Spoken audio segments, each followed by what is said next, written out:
Eugenics originated in England with the work of Francis Galton.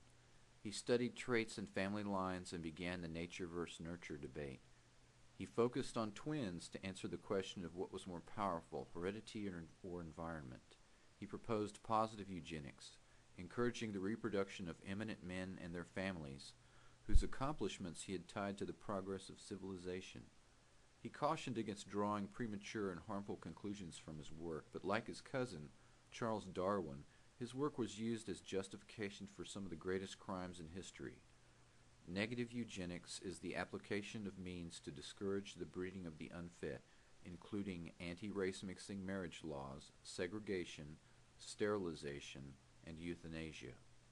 Eugenics is not a true science, and though it is dressed up in mathematics to give it legitimacy, it has much more in common with the quack science of phrenology.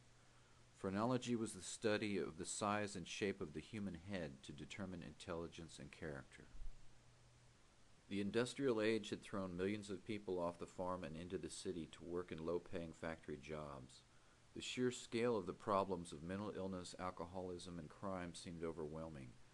Added to this, millions of Eastern Europeans and Italians came to America and made the native population uneasy. They were viewed as bad stock compared to the more Nordic types that had made up earlier waves of immigration from Western Europe. Suggestions for solving these problems took the form of negative eugenics.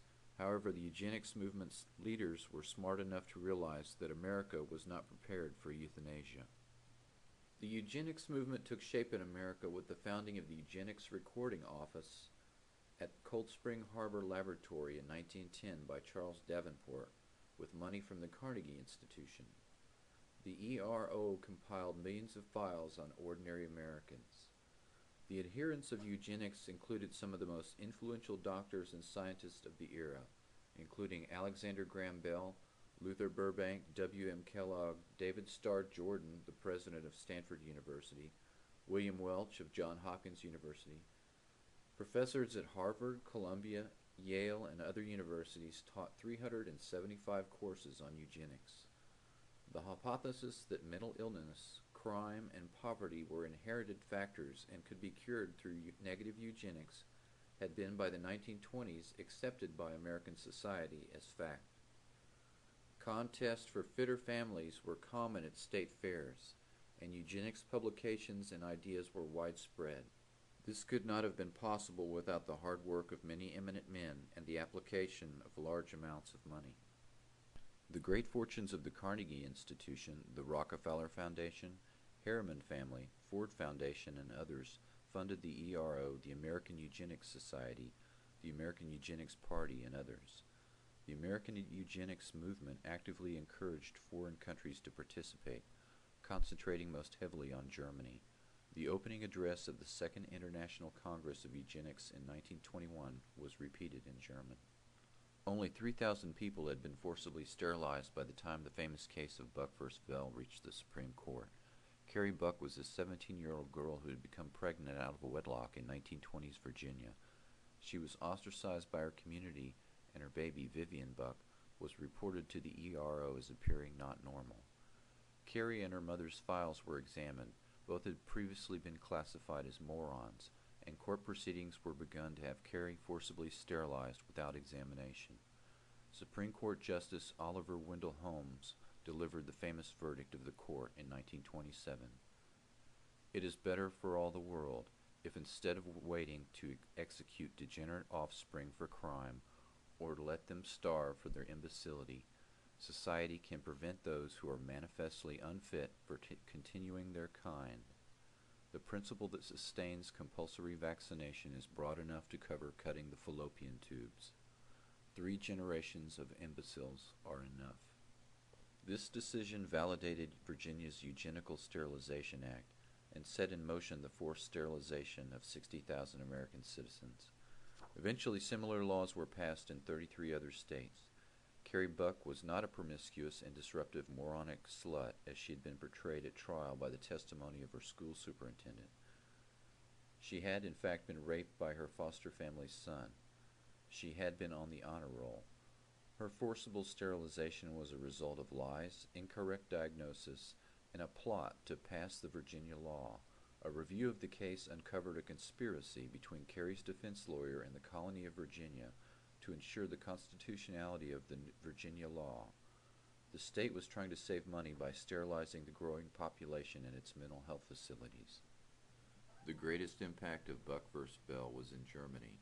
In 1933, the Nazi government adopted the Prevention of Hereditarily Ill Offspring Act, which was based on Buck v. Bell, and led to the forced sterilization of 375,000 people and the banning of marriage and sexual relations between Germans and Jews. The Rockefeller Foundation funded the Kaiser Wilhelm Institute, including the work of Ernst Rudin, a leading psychiatrist who became an architect and prime director of the medical experimentation programs conducted on thousands of Jews, Gypsies, and others. American money also endowed the work of Otmar Verschuer, who headed the Institute of Anthropology, Human Heredity, and Eugenics. He wrote in his Eugenics journal that Germany's war would yield a total solution to the German problem.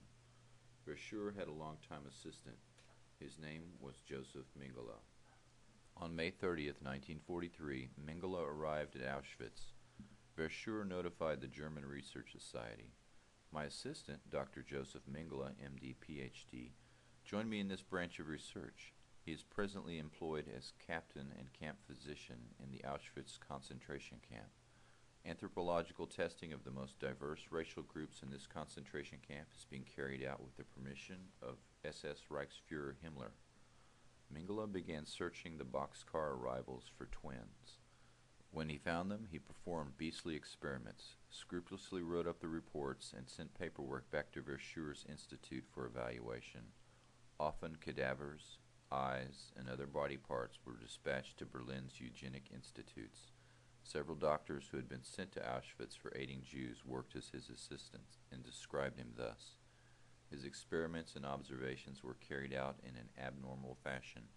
When he made transfusions, he purposely used incorrect blood types. He would inject substances and then ignore the results. He did what he pleased and conducted his experiments like a mad amateur. He was not a savant. He had the mania of a collector. The toll of eugenics laws would fall heavily on non-Jewish Germans as well. The chronology of events is instructive. First, patients in German mental facilities were sterilized. Then it was decided to gas them. Carbon monoxide gas was used in the beginning but was discarded in favor of Zyklon B gas for reasons of economy and effectiveness. Next, all the residents of the old age homes in Germany were either starved, given lethal injection, or gassed and then cremated. Finally, German citizens who had physical disabilities, many quite mild or correctable, were euthanized. Between 50 and 100,000 German citizens were eventually killed. The program was referred to as a mercy death. However, nothing could be farther from the truth. Witnesses said that the floor, walls, and even ceiling of the gas chamber were stained with blood, vomit, urine, and feces. At the center of the room would be an enormous pile of bodies in the general shape of a pyramid as people climbed to the top of each other to reach the last remaining breathable air near the ceiling. The American eugenics movement leaders went underground and changed the name of their organizations. The lifelong friendships between people like Verschuer and the leading members of the American eugenics movement continued even after the Holocaust. He and many others were never punished and remained influential men in society. Their portraits hang in many major universities, both in Germany and America. The names of their victims are mostly lost to history. They included the powerless people who couldn't fight back. Carrie Buck's daughter died at the age of 8 due to an illness. In her short career, she had made the honor roll.